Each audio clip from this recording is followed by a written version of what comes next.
Early Humans, Chapter 1. The second part of the Stone Age is called the Neolithic Age, and that's what this section will be about. Neolithic times. In the Neolithic Age, people started farming, building communities, producing goods, and trading. Did you know that today, more than a third of the world's people work in agriculture? Read to learn more about how farming began and how it changed the world. After the Ice Age ended, people began to change their way of life. They began to domesticate or tame animals and plants for human use.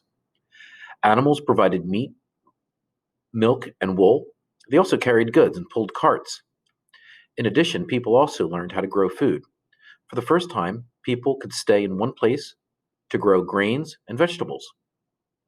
Gradually, farming replaced hunting and gathering.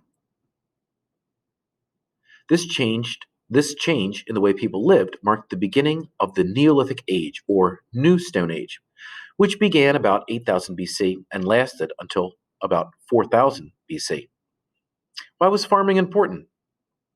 Historians call the changes in the Neolithic Age the farming revolution. The word revolution refers to changes that greatly affect many areas of life. Some historians consider the revolution the most important event in human history.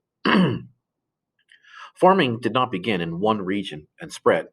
People in different parts of the world discovered how to grow crops at about the same time. In Asia, people grew wheat, barley, rice, soybeans, and a grain called millet. In Mexico, farmers grew corn, squash, and potatoes. In Africa, they grew millet and a grain called sorghum. This map shows the different crops that were grown around the world from about 7000 to 2000 BC. Comparing the Neolithic and Paleolithic ages. This chart will help you in a future activity coming up in social studies class. On the left-hand side, these are characteristic features of the Paleolithic age, and on the right-hand side of the page here, these are characteristic features of the Neolithic age, and they go over four areas: description of the arts, how humans obtained food, how humans adapted, and comparing the work of men and women. The growth of villages. People who farmed could settle in one place. Herders remained nomadic and drove their animals wherever they could find grazing land. Farmers, however, had to stay close to their fields to water the plants, keep hungry animals away, and harvest their crops. They began to live in villages where they built permanent homes. During the Neolithic Age, villages were started in Europe, India, Egypt, China, and Mexico. The earliest known communities have been found in the Middle East. One of the oldest is Jericho in the West Bank between what are now Israel and Jordan. This city dates back to 8000 BC. Another well-known Neolithic community is Katal Hoyuk in present-day Italy. Little of it remains, but it was home to some 6,000 people between 6700 BC and 5700 BC.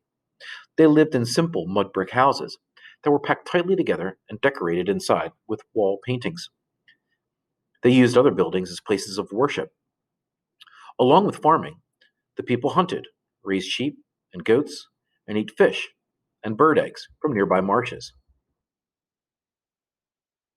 What were the benefits of a settled life or staying in one place? The shift to settled life brought Neolithic people greater security than they had ever known. Steady food supplies meant healthy, growing populations, and with a bigger population, there were more workers to produce a bigger crop. Because villagers produced more than enough to eat, they began to trade their extra foodstuffs. They traded with people in their own communities and also with people who lived in other areas. People began to practice specialization, or the development of different kinds of jobs. Because not everyone was needed for farming, some people had the time to develop other types of skills. They made pottery from clay to store their grains and other foods. They used plant fibers to make mats and to weave cloth. These craftspeople, like farmers, also took part in trade. They exchanged the things they made for goods they did not have. In late Neolithic times, people continued to make advances. Toolmakers created better farming tools, such as the sickle for cutting grain. In some places, people began to work with metals. At first, they used copper. They heated rocks to melt the copper inside, and then poured it into molds for tools and weapons. After 4000 BC, craftspeople in Western Asia mixed copper and tin to form bronze.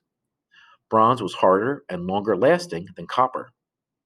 It became widely used between 3000 BC and 1200 BC, the period known as the Bronze Age.